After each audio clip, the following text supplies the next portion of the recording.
Here are a few things I would do differently buying my next mealworm separating machine after the experience with this one. I want to preface this by saying this thing is fantastic. It is far and away better than my manual DIY configuration. That being said, there's several things that I want to improve and need to improve, and also have improved since I got it. And I've got a list. I'm going to run through that and provide some suggestions and feedback that I'm using myself for my next mealworm sifting purchase. I've got the producer or manufacturer lined up. It's just a matter of timing and whatnot. So the first thing I think I would mention is when you are selecting someone to purchase this from. So I bought this machine from China. Say what you will about that. The US doesn't have mealworm sifting options that are, one, functional and usable, and two, cost effective. There's just not a market for it yet, right? It's not like it's anyone's fault. There's just not a lot of people like me who want to buy this. So from a business perspective, it doesn't make sense to manufacture these because there's nobody to buy them. That's changing, but for right now, it just doesn't make sense. There are a few producers of rotational sifters in the US, but there's just not enough folks using those to be able to be comfortable switching to that or buying a US manufactured one that is, I think it was 3 or 4 times more expensive than this machine. From a small business perspective, I can't afford that. My experience from buying this from China is that there are, basically what the vibe I get is there are plans for this machine, and anyone can get those plans and produce this machine. And so you're going to find a lot of different versions of this. It's basically like I would equate it to buying tennis shoes, right? Like there's a lot of different brands, there's a lot of different insoles and shoelaces and yada yada. From this machine's perspective, there's a few things that are pretty standard and on every single one of them, and then there's some things that are added in the newer generations. There's a fan that's added on the other side of this. I've taken that off. That's something I'll talk about.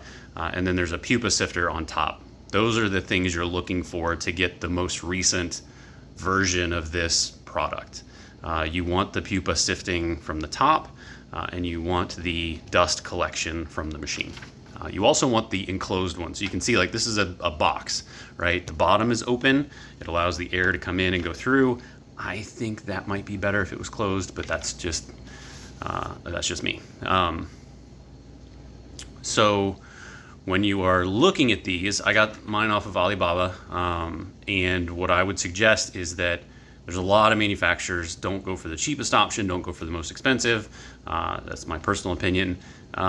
Middle ground is a good place to be. And one of the questions that you should ask the company is to provide you a list of spare parts and their cost. What I found is that folks who are doing this just to crank these out and make profit on them and sell them cheaply, they don't know any of that. They don't care about that. They're just going to make it and sell it to you, and that's the end of it. The folks who are invested in this and want to, I don't know, do it right. Right is relative. So the folks that are knowledgeable about this and are going to make a quality machine seem to have the parts list. So the buyer or the person I bought this from, the company I bought this from, when I asked them for a parts list for spare parts, this was after the purchase, I said, hey, I'm concerned about the rollers and the cloth. Can you just get me a spare parts list and see what it is? It took weeks, and I had to clarify for them what the spare parts were, right? The person or company I'm going to buy from in the future had a list already ready. They had it ready to go. So when I asked for it, they had it back to me very, very quickly. I think it was within a couple days. And it had everything listed on it. I didn't have to ask. I didn't have to say, what about this? Or you forgot that. It was all there ready to go. So I think that's a good clarifying question when you're looking at purchasing one of these, because you're going to buy it and it's going to take months to get here to the US. So ask that question to get a little bit more confidence, and also order spare parts. I am heavily dependent on this machine now. And so it is risky. At any moment, this thing could break.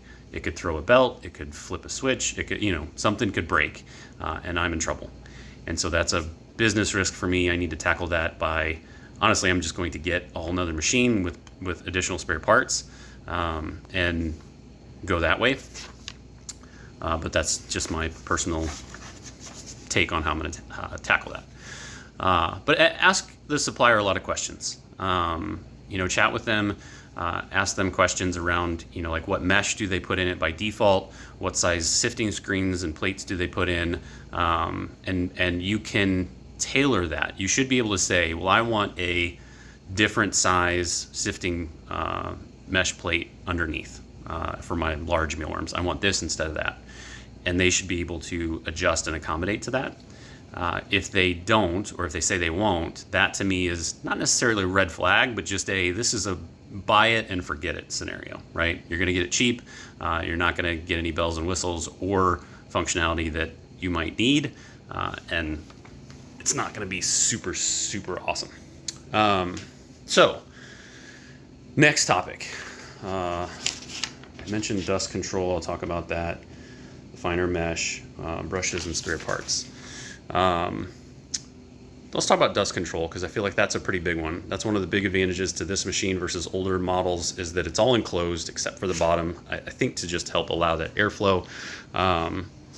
But this port right there, that is where and this bar here, originally there was a fan here and it was hooked up to essentially a pillowcase, and the fan would blow all the dust into the pillowcase. Unfortunately, the fan was, in my opinion, underpowered, and the pillowcase wasn't near enough. It wasn't fine enough, right? So that dust bag over there is 2 microns, I believe, maybe 1.5. It's very, very low. When I hooked up a whatever that is, 1 to 2 micron bag onto this, it essentially just didn't work. It wasn't a powerful enough fan. And so I just hooked up my dust collector to it. There's nothing wrong with that, but that's a waste of money and functionality because it just pumped the dust back into the room. So dust collection, I think that's something that I would expect to either modify or maybe not even have them put it on in the first place and just provide your own solution because the fan was underpowered and did not function. And I think that's just a matter of environment. So here I'm in an enclosed space year round because it gets cold here, it gets hot here. In other countries, the ambient temperature is not terrible. They also have on and off seasons. And so they may just open everything up and ventilate everything to the outside. And I don't have that luxury. So I think that's just something to take into account is dust collection. You want to not have this dust in the air, period. So that was one of the bigger changes. In general, another kind of thought that's coming to mind here is do not expect this to just work out of the box.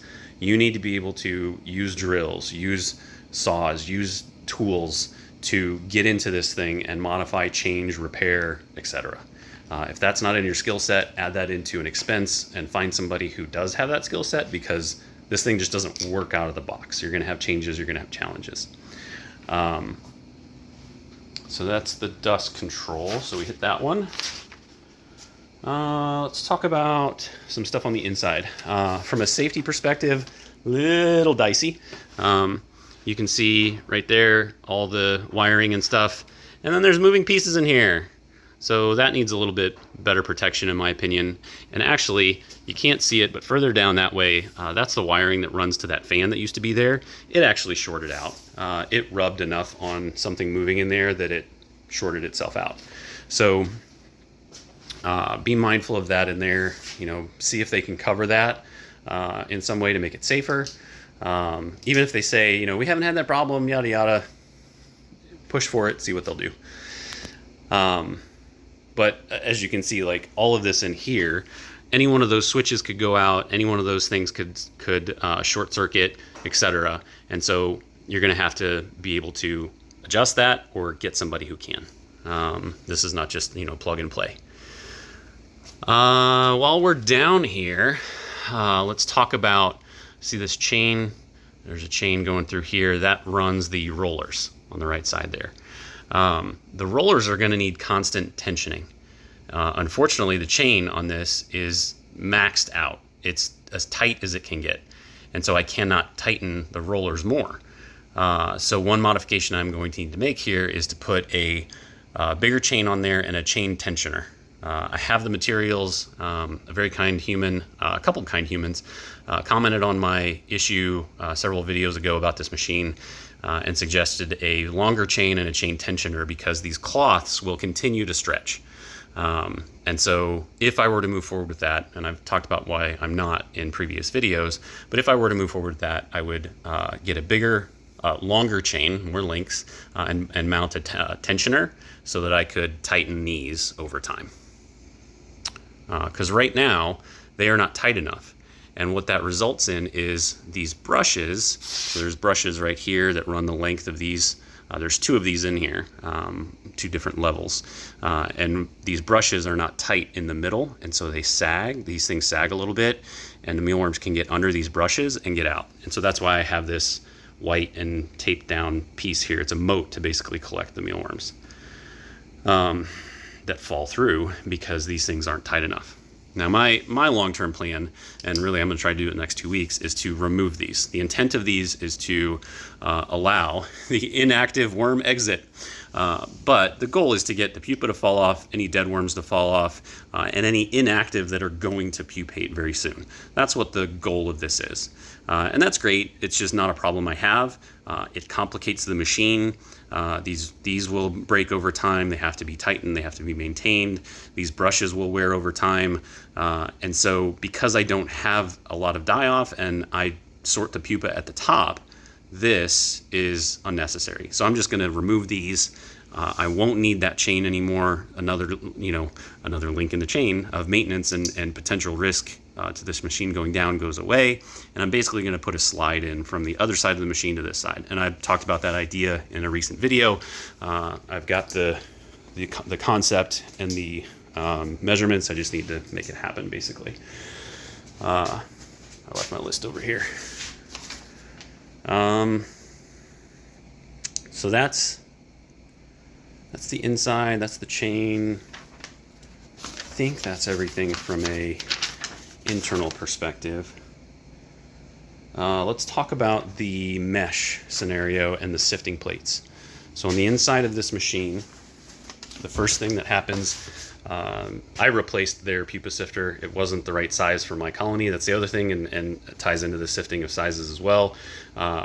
Get various sizes because your colony is going to have different sizes that need to be separated from a mealworm pupa perspective, and your goals might be different. If your goal is to just separate the frass out, this thing does that great, and then you can bypass the entire size sifting scenario to save you time and whatnot.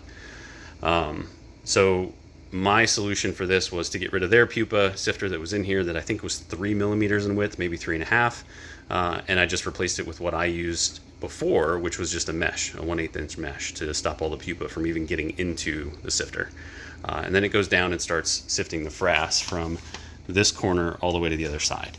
That mesh on the frass is too big for me, and so that's why this monstrosity is over here, is because when the frass comes out, it had small mealworms, it had wheat bran that was still left in there. It just wasn't fine enough. And so I added this 42 by 42 mesh setup in order to separate out. You can see the exoskeletons, there's some wheat bran that they just didn't eat, and any of the small larvae that haven't grown and aren't going to grow very fast need to go. That's a business issue because they're not growing fast enough, they're taking up space, resources, etc. It's costing money to continue raising them, so I'm just getting rid of them, and over time hopefully those genetics will change and get better because the slow growing mealworms will be removed from the colony. But I had to modify that. So ask what the mesh size is in the machine you're buying and just think about, do you need it smaller? Is that going to work? How are you going to tackle that? Like what are your current sifting requirements, and factor them into potentially changing the mesh, or asking for multiple sizes of mesh that are the dimensions needed for the machine, right? that's another potential option. So that way you can cover the gambit and adjust it, because the mesh does come out. I'm not going to open it up because I need to get to sifting here in a few minutes, but that there's a plate that runs the entire path of the entire length of this that has the mesh secured to it. You can take that out, take that frame and plate out.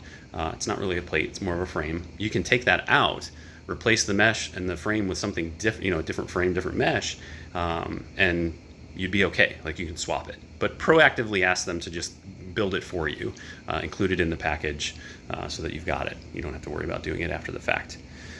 The sifting plates. So, the frass moves that way, and then the mealworms come back this way right now on the rollers. In the future, they'll slide down, and then they go through 3 different sifting plates from here all the way to the other side of the machine, and they come out. So there's the mediums here, large on the end, and then smalls over on the other side. And what that looks like is, you can see the type, the design there, right? There's 3 different ones. Well, no, there's 2 different ones in there, sorry. And they're just a larger size and a smaller size. Those should be customizable whenever you order this. So order what you need. Ask for additional ones because you might want to separate different sizes in the future, so that you can change these out. As you can see, like, this is caulked here. I haven't changed this out. I haven't messed with this, and so it's still the original ones that are in there because it's working for me. Everything's going well so far. But get different sifting plates, get different sifting mesh, so that you can adjust as needed. Because what I found is, my previous sifting method with the DIY sifter I built didn't sift as efficiently as this thing. Shocker, right? But it also, like, I now have different sizes. Like, I have small mealworms. I'm getting those micro mealworms coming out in the frass output, and I'm able to sift those and sort those out and maintain my colony a little bit better from a genetics perspective by not reintroducing those. So there's going to be different things that happen with your colony that you're going to need to adjust to. So, like I mentioned earlier, don't expect this to just work out of the box. It's going to take a while. So plan on using your old sifter while using this one, so that you give yourself the time to test this, to fix it, to adjust it, to come up with solutions. Let me make sure that's everything on the list. Yep. That's everything. I would buy a machine like this again in a heartbeat. I don't regret buying this one, even with all of the issues that I've had, because it's fantastic. I can crank through trays and get good sifted frass now in less than half the time. I'm in cohorts now of 180 trays that need to be sifted at a time, and then the follow-up to those a week and 2 weeks later. There's a lot of trays that need to be sifted, and this thing is powering through them just fine. The limitation really at this point is me, because I have to pour them in and do other things, right? And so this thing is fantastic. A couple minor adjustments that I need to do to make it even better, but I would buy it again in a heartbeat. This is a good design, and it addresses a lot of the challenges that I had from a volume perspective and from a dust perspective. Like, now that I've got the dust hooked up, a dust collector, it's fantastic. The dust particulates are extremely low. I don't see them shoot up, and that's exactly what we want. I don't want to be covered in dust. I'm still going to wear the mask. That's not going to change. But I leave this place without being covered in dust, which is fantastic. It's not good to get that on you all the time. So definitely a good machine. Definitely worth the cost. I would do it again. The next one's going to be a little different with just the things I've learned so far. So any questions that you have, please let me know. Happy to share more. I can get into the machine if needed. I need to leave all that stuff set up because I got to get to work. So thanks for watching.